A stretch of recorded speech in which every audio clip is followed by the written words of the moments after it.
What's up? It's your girl Flex Rated, the undisputed bougie weight, and make sure that you tune into the O Face Wrestling Podcast. That's right. Oh, Face Wrestling. Listen to the podcast. Listen. They are Dark Side approved. Holiday approves it. Oh, Face Wrestling. I'll be listening. Will you? Hi, I'm MCW Women's Champion Gia Scott, and you're watching O Face Wrestling. I'm the one-eyed, thick-thighed woad, and you're watching O Face Wrestling. Come and listen to O Face Wrestling Podcast with your favorite Siren the Voodoo Doll, aka Nina Monet.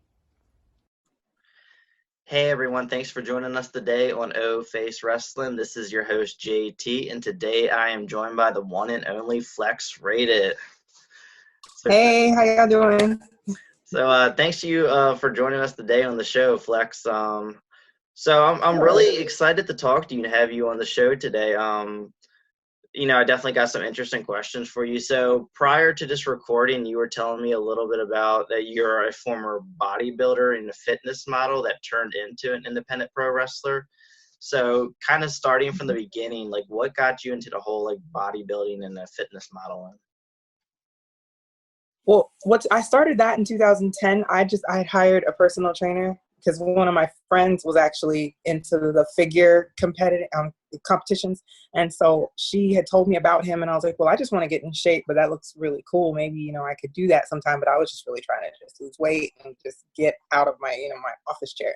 So I started training with her trainer, and he said, you should consider competing. After like a few weeks in of my training, and so I did my first show in Savannah, Georgia, and I got 4th place. And then after that, I decided to take it to a higher level. So I started competing nationally with the National Physique Committee, NPC, which is kind of like the amateur company that's linked to the IFBB, the people that compete for like the Olympia and the Arnold.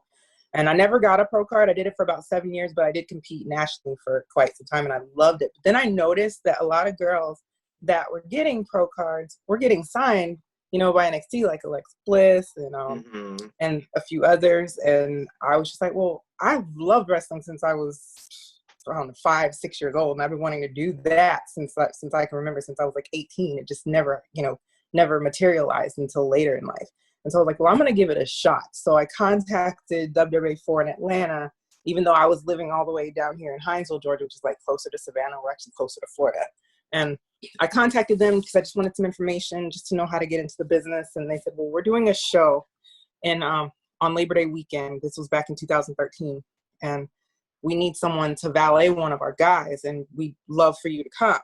And so I ended up valeting one of their students. And actually, my trainer now, AR Fox, was one of his opponents. It was a triple threat match. And I was just blown away by everything, obviously blown away by AR Fox and what he could do in the ring. And I was just like, oh my gosh, I want to do that. Like, I love valeting and managing, but I really want to do that. So I started training in Statesboro, Georgia with APW.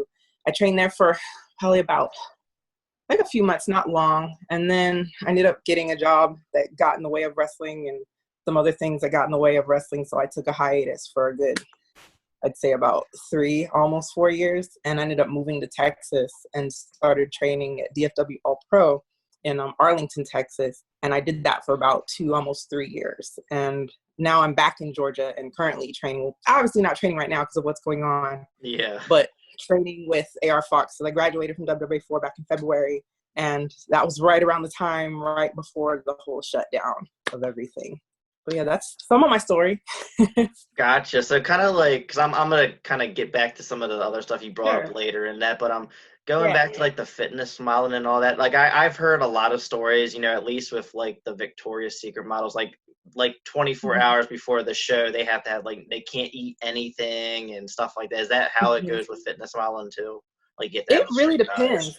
Yeah, it is a strict diet. It really does depend on your trainer and also like what they tell you to eat, as well as the type of training you're doing. So if you're one of those people who's a cardio bunny, who's doing a lot of cardio, you may get to eat a little bit more, the day of the show, as opposed to someone who doesn't do a whole lot of cardio at all. So I've had different trainers where one time, there was a time where I did 12 weeks of just straight, like, no carbs until the week of the show. And then I had some trainers that didn't even really alter my carbs at all. They're like, you look fine, just pull your water a little bit or whatever. So it really just depends. But overall, yeah, it was pretty strict. I mean, I didn't really season any of my food. It was pretty bland. I just tried to keep it as clean as possible for the most part while I was training. But then I learned, different tricks from so many other nutritionists and personal trainers and posing coaches that I was able to, have a decent, pretty decent showing in most of my shows. So, but yeah, it's very, very strenuous. I think the diet is actually, to me, worse than the working out itself. Yeah, Just like, because because I mean, me, like, yeah. I need a burger. I need a slice of pizza. I could Right. not do that, and especially like not eat anything for like 24 hours. Like some of the stories I heard, obviously it makes sense, and Yeah, that's physical crazy. I've training. never done that. Yeah, I need to eat, like, because that to me Mhm. that just seems very unhealthy. You know, Yeah, you yeah. need I've food. never met anyone that had to do that. It's really extreme, but Yeah, it everybody sounds. has their own routine, I guess. So, like, as far as like getting past that, started the valet and stuff like that, like that is sometimes how people get into the business, and it can benefit them. Like some Mhm. people forget, Oh yeah. like Braun Strowman, he started out as one of those goofy people from Adam Rose's little party people that Hmm. used to come out and stuff like that. Right, right. That happened. That's how you get in, your foot in the door. So Mhm. I had to actually. You said you started training in Texas. I started training in Statesboro, but I didn't train there very long. That was back in 2013, 2014. And then I took like a 3-year break because of my job. And so I ended up going to Texas and I tried out for DFW All Pro in 2017. And then I stopped training there once I actually moved to Georgia this year. And I hope I'm correct. Is that the school that Booker T runs? No, that's ROW. Oh, Lou okay. Gotti runs DFW All Pro. Okay, gotcha. Yeah, 'cause I do know that, Booker T has a training school somewhere Oh around yeah, Texas, it's or, great. so I know that's a pretty popular place to go, so I just wanted to ask Yeah. about that. Oh yeah, I, yeah. yeah, one of the wrestlers that I had on the show previously, they trained under Booker. I think it was Oh nice. Nina Monet, I think. But Okay, yeah, I know Nina. Yep. yeah, she's sweet. Yeah, it was either her or it was Robin Reed. It was one of the two, but yeah, they trained there, and he seems like a really great guy and a great teacher, someone that would be a great Yeah. mentor. Very, very nice. I actually met him at one of the ladies' night out shows that they do back in July. I think it was either July or August. And yeah, he's very, very nice. So tell me a little bit about the beginning stages of your training, to be a wrestler. Like how intense was it physically and mentally? It was very intense physically. When I first started, I didn't really learn a whole lot about psychology, but I did learn a lot of the basics. I did get hurt. I think my first week of training, I ended up concussing myself by taking a bump incorrectly, not realizing how important it is for me to tuck my neck because I wasn't a full-on bodybuilder. I was actually in like fitness and bikini, so I didn't train traps. So I didn't know the importance of making sure that you have really strong, neck muscles and like upper body muscles in order to make sure you keep your chin tucked. So you remember that muscle memory will be there. So I got my first like rude awakening on my first bump in training. And it wasn't until I moved to Texas that it really got turned up like at 1,000 as far as the physical training and the mental, as far as learning about ring psychology and character development, because I was flex rated in 2013, but I didn't really have like a moniker as far as oh, I'm the bald and bougie baddie like I was when I had, when I was bald, or like now the undisputed bougie way. I was just like kind of like a creative wrestler. Like I was cute and, my hair was cute and I wore cute clothes and that was about it. It was just, oh, she's cute and she can move well. But now I feel just because of the rigorous training that I've received, not just in DFW, but also at WA4 with AR Fox, I feel like I've evolved into an actual character that I can, and I feel like I can continue to evolve as my, my career moves forward. Yeah, that's one of the a lot of fans don't realize how important like a character is until you really like think about it. So just kind of explain, how like important you feel like a character is. Because I mean, in this world of wrestling, there's a lot of great wrestlers, you Oh know, yeah. it as far as 100%. being a good wrestler, it is hard to stand out from your wrestling, you know, skills alone. Characters Mhm. are extremely important, and I mean, I can give you a million and one examples. You know, like The Rock, he doesn't even have to wrestle; he just goes out there and just looks around. Right. People get excited because it's The Rock. You know what I mean? Like, Exactly. so in your opinion, Mhm. you know, just explain to us just how important do you think a Mhm. character is, and you know, how hard is it It's to develop one? it's just as important as and just as hard as say writing a movie or creating a character in a movie or in a book. You know, you're not going to be interested in that character watching a movie and not knowing who they are. You know, if they're just some, you know, random person with no name, no charisma, no personality, they're just there like a drone just sitting there. You know what I mean? You're not going to be as invested if they don't have some sort of relatability, if they don't piss you off, or if they don't make you root for them in some way. That's important. You know, I don't care how good of a wrestler you are, as it's so important to have something to, you know, to grasp onto, give those fans something to hold on to, especially in this time that we're in right now. You know what I Oh mean? yeah. It's so important to have that escape, you know, right now, for those people to have that escape. So especially now, it's really important to be able to have a character that just resonates with people, you know, and everybody's going to be different. Everybody's going to have their preference. Some people like characters that are, you know, like Orange Cassidy, and then some people like a character like a Braun Strowman. It just depends on what their tastes are. But Hmm. if you do something, like you said, it's those little things, like you said, like The Rock, it's those tiny little things that you do. It doesn't even have to be all the big things that he does, just the little eyebrow that became iconic, just from an eyebrow raise. People raise their eyebrows every Exactly. day. I see it But still to this day. People do it. yeah, when The Rock does it, it's like boom, and everybody just explodes. So yeah, you're correct. It does make a difference, and it takes more than just being good in the ring. It's both, you know, and it goes both ways too. You can't Exactly. just have all this nice gear and be trash in the ring. No one's Exactly. gonna, That makes sense too. I mean, root for you. like Hmm. as far as like the character point, like you mentioned, like it gives us that sense of excitement. Like it, like for me, like when a wrestler with a character that I like comes out, I feel like a kid again. I will sometimes even Yeah. just mimic the entrance. You know, I'm a 30-year-old guy, and I'll still mimic. You know, like when Ricochet comes out, I stick my hand up in the air like he does. You Right. know, Right. Triple H comes. It's just, you know, it's like you said, relatable. It's what you like and what your taste is, and that plays Hmm. such a large role. And a lot of people, you know, don't really think of that. Like, because I see people all the Right. time, you know, on Twitter, social media in general, just saying, "Hey, why isn't this wrestler getting pushed? They're so good." And this, and Hmm. I don't Hmm. obviously say, because I, you know, but I'm like, you know, maybe they should improve a little bit on their character, you know, that because that character is just, it's everything. And I've seen it happen, you know, a million Yeah. times where even if they weren't a bad character before, seeing them evolve into something else. Hmm. Because like I can give you a pretty good example. Like the New Day, I've always like I always Hmm. loved Kofi Kingston.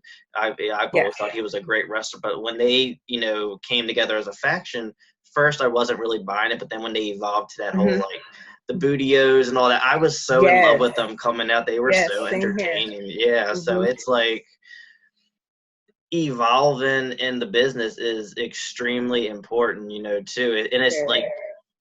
not every wrestler too can all, you know, just do the same thing forever. Like, you know, The Rock can, he's Stone Cold can, but a lot of wrestlers need to evolve. And that's another thing I wanted to ask you, because like Chris Jericho is probably one of the better examples of wrestlers who've evolved. You Yes. know, he evolves like every year, and he's just like brilliant. Hmm. So like when it comes to evolving, like in your opinion, like how important do you think that is? And you know, how like, I don't want to say how often should someone evolve, because I think that just comes Hmm. when it comes and all. Yeah, But just it's like, organic. It really just depends on that person's on that character, really, and the direction that they're going in storylines.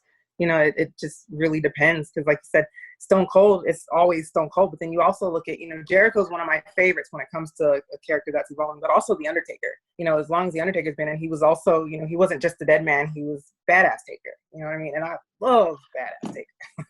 I love Dead Man, but I really, really, there's something about Biker Takers, I don't know, that just drew me in. I was like, wow, yeah, I can totally dig this. It's different, but it works. You know what I mean? And so I feel those are the people, or some people, that I do look up to as far as when it comes to building my character more. Like even now, mhm. my character is starting to evolve, and it's going to be different. in some ways, not a complete 180, but in some little ways I am tweaking flex rated. So when I do come back, people are going to be like, whoa, really? Like, yeah. And see, like, that's the kind of thing, like with everything going, on right now, that does give a lot of wrestlers an opportunity to sit back and just like really think Yes. and, come up with the ideas to tweak their characters and all that. So, Mm-hmm. so like kind of like bringing that up, like, how is this affecting, all these wrestlers on the independent circuit, because not Mm-hmm. obviously you can't wrestle right now. I know Right. that I mean it's affecting everyone, in the Mm-hmm. United States and all around the world when it comes to working as well. But a lot of Yeah. wrestlers really hinge on them bookings. Absolutely. And I'm seeing a lot of even in WWE, I'm seeing a lot of wrestlers like kind of going and gravitating towards newer things. Like they're on Twitch streaming all the time. They're working on their Right. YouTube stuff like that. So, in general, like, how do you think this will affect the business? From here on out. I'm hoping that it'll affect it in a good way as far as creative goes, and just different, challenging not just wrestlers but also writers to really think even more outside the box. Because there's no audience there, you notice WWE is having to do, in some cases, especially with like the pay-per-views you saw, was it the Boneyard match and the Firefly Funhouse? Like that was different. It was, and I'm not saying do that for every match. That would just be overload, I think, in my opinion. But just thinking to, flipping the switch during this epidemic or this pandemic and doing something like that, it does make you say, hey, maybe they should do this a little more often, or maybe they should look into their storylines and do something different. You know what I mean? Because you can't keep doing the same thing in the position that we're in now. And with like indie wrestlers, it's devastating because we don't have, that, not that I would want to be out there, not social distancing myself, because I know some people are probably a little leery. The ones that are working I'm pretty sure some people have their feelings about that. Like, I don't know if I'm going to do that.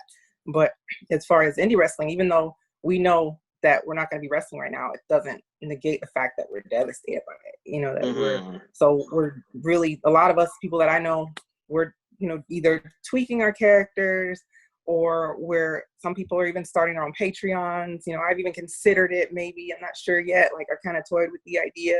Just got to figure out, what I want to, touch on and talk about. That's my niece. Hey. But yeah, it's definitely changed the landscape for pro wrestling. It turned it on its ear. And so people are going to have to, I feel, work a lot harder to gain, that audience back, and to get, new fans as well. What I mean? Yeah, like it's hard to say how it's going to like affect. Like you said, it is forcing, like the companies that are still going right now to be creative and try new things. Yeah. I do think that, like, I kind of like worry, like, when things kind of start going back to normal, when these, companies, promotions start having events, are we going to see a whole bunch of people buying these tickets because they haven't been able to go for so long, or are people still going to be scared to go out? Like, that's right. the thing, are these wrestling events, are they going to limit their ticket sales and have, the chairs spaced out a little more? Like, it's really scary, and like every state's going to be different, obviously, but like I'm here in Maryland. I go to MCW all the time. The event that we were supposed to go to in March was postponed to May. Now it's postponed to September, so we're not going to get anything, at least until September. Another event that I was supposed to go to in Jersey was postponed till July. Hopefully that don't get delayed. But it's like we don't know when things are going to open up. Exactly. But, like you mentioned, it can, really benefit. I think it will benefit, a lot of ways too. Like, it will definitely, it allows you all to heal and rest up. Oh, yes, absolutely. I communicate with a few different wrestlers from the indie circuit, and one of my favorites, she has like a shoulder issue, and now this has obviously given her that opportunity to rest it. And it is, giving people that opportunity to figure out their characters, or just figure out other things too, like you said, like Patreons, YouTubes, streams, all that kind of stuff, which can really get people over. Like, people might see them on, Twitch, and they're like, oh, cool, they're a wrestler, let me check out you know what I mean? So it could benefit them. Hopefully that, everyone's doing okay financially, because, like I said, some wrestlers do hinge on that. So yeah, I mean, it's just a crazy, like, you are the first wrestler that I've had on the show since this pandemic has really, like, Oh going wow. in full effect. So it's just like talking and Yeah. about everything that's going on and all that. Mhm. So as far as like after everything gets back and everything gets back to normal, what are your long-term goals in wrestling? Like, do you have goals to go into like NXT, WWE, AEW, like stuff like Absolutely. that? Yes. NXT, WWE, AEW, pretty much, especially, NXT and WWE, that's like the big goal. I'm Mm-hmm. not gonna sugarcoat it. That's where I want to be, one day. It doesn't matter whether I'm a wrestler, because I've been, like I said, I've been trained as a valet and as a manager. I've even done a little bit of color commentary, and I noticed, there's not a lot of women that do commentary, and that's something that I've actually been interested in doing in the past as well. So, even if they didn't see me as a wrestler for them, if they were to offer something else, I'd be open to it, because I Mm-hmm. love all facets of the industry. Mm-hmm. Yeah, that's a good, it's good to have all those skills and be willing to do all that, because it can, just benefit you and just getting your foot into the door. You can start Right. out as, a commentary or, a valet and then work your way up in wrestling. Or it's good for life after wrestling too, because you can't Mm-hmm. wrestle forever. You can move on to, No. the other things, the backstage roles, commentary, all that kind of stuff. Right. So it's good being versatile and being willing to do all that. I know like Samoa Joe seems like he's kind of going into that role of Oh, he's commentary, great. which Yeah. I know he's put his body through a lot throughout the year, so that's Mm-hmm. definitely good for him. What are Yeah. some of your dream opponents? Ooh, my dream opponents. There's so many. I have a long list, and a lot of them have already been signed. Like Audra Pereira, she was on my list, but now she's successful. She just made her debut, refereeing on Raw. Shouts out to her. But Holly Dead is one huge one. Kiera Hogan, Evilise, those are like three and Jazz are like the four Oh, off the top of my head that I would really love to face one day. that really excites me that you mentioned Holiday. She's actually my favorite wrestler on this planet. Oh, she's amazing. Yeah, she's I've met her awesome. a couple times too. I did an interview with her for our O-Face blog recently, so yeah, she Yeah, is wild. She is awesome. That would be a yeah. really fun match to see you two in. Oh yeah, she looks like she'd be a lot of fun, because I've seen her wrestle a few girls from DFW All Pro, I think about a year ago, and I was like, wow, yeah, that looks like a lot of fun. I want to get in the ring with her and give it a go one day. Yeah, that's like the thing too, is just having fun in the ring too. Like it Yeah. Oh isn't, yeah, that's important. just all business. Like it's just having fun too, and just being creative and Absolutely. doing some crazy things. What is like Yeah. the craziest stunt you've ever done in the ring? It was actually done to me. It's actually it's like a two-parter. So there was a time when I came out in a wig, and I had a scuffle with one of the girls, and I think she didn't accidentally, she was trying to pull me back and slam me to the floor, but she snatched my wig off, and the crowd just went nuts. They went ape crazy. And I was already bald, like I had my fade going and everything, so it wasn't like I was raggedy up under there. Like I had a nice Hmm. tight fade. But it was still funny because people weren't expecting that to happen. They were like, what in Yeah, the world? And I that get recognized for that still to this day. It's I gotta so look that funny. up on YouTube now if it's on there. Yeah, it should be on YouTube, and I think it's on Facebook somewhere. There's a GIF floating around. Somebody has sent it to World Star, but I don't know if it actually stuck when they sent it I to gotta check the that out World now. Star. Yeah, Yeah, and so something like that happened at an MCW event that I went to in December. I'm not gonna say the name of the oh, wrestler, but her wig yeah. got pulled back, and not Oh, all the way off, but it was like halfway mhm. off, and she still kept wrestling and going. So That's a trooper. That's how you're supposed to do exactly, just it. Keep the going. show must go on. Yeah. And it's funny because the two-parter to my wig being snatched, came about almost a year later, where we were fighting. It was me, and we were in a 6-man tag. So it was me and 2 other girls. And we were supposed to be fighting 3 other girls, but 2 of the guys were part of the girls faction that we were fighting, but they were dressed as women. So they had like the push-up bras, and they had the wigs, and they had like these ski masks on, so no one could tell that they were, not women. And so we're wrestling them, and all of a sudden the gimmick was that we were supposed to snatch, their masks off and reveal who they were. Well, one of the guys' masks, I think, either the mask fell off or the wig fell off. I think the wig, but I think both. I can't remember. Either way, he lost something, and it was the same exact wig that fell off his head. Is the same exact wig that I had on that got snatched off my head. So people, even when they noticed that, they're like, "Oh my God, that was a nice little callback there to your wig snatch a year ago." I was like, "Oh, I'm glad you noticed that." Oh my goodness, that's funny. I am really like interested to look that up. Yeah, it's pretty funny. So last question I have for you, what stipulation like have you never done that you would want to do, like as far as like kind of like from a hardcore standpoint, like casket match, thumbtacks, something like intense? Is there anything that you'd be willing to do that you haven't? Oh yeah, TLC match. I've been hit with a chair already, but I've never like gotten thrown into a table or jumped off of a ladder. I want to do like a full-on TLC match. That's like my goal. As far as like, that's about as hardcore as I'm gonna get. Okay, so no thumbtacks or fire. No thumbtacks, no lightens. Nah, I'm good on that. Yeah, I'm pretty old school with that. Like we don't see that much in wrestling anymore. I think the last time we saw thumbtacks in WWE was Jericho and Ambrose. But it's just like I still get excited because that's the like upper tier, like intense stuff, and it's just like it gives me that like old school Attitude Era vibes. Oh heck yeah, I love when other people do it. Yeah, you just don't want to. Yeah, I don't know if I would want to do it too. I love watching other people do it. I think it's great.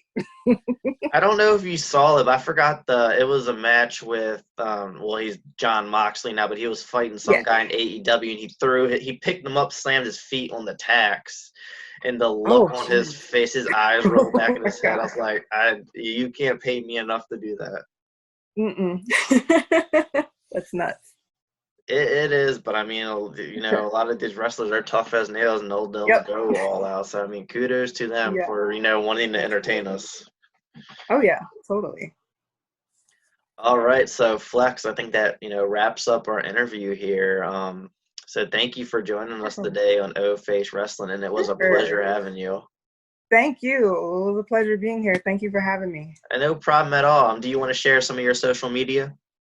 Sure. On Twitter, I'm Flex Rated, but the second 3, so it's FLEXRAT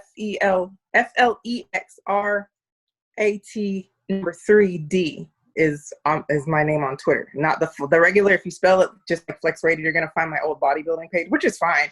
I just don't have access to it. On Twitter, I'm just at Flex Rated, spelled normal. Same thing with Instagram and Facebook. I'm the same, Flex Rated, spelled normal. All right, you heard it, guys. Make sure you follow her on all the social media platforms. Also, follow us on Instagram, YouTube, Facebook, Twitter at OFace Wrestling. Thank you all for tuning in today. And once again, thank you so much again, Flex, for joining us today here on the show. Thank you. I appreciate it.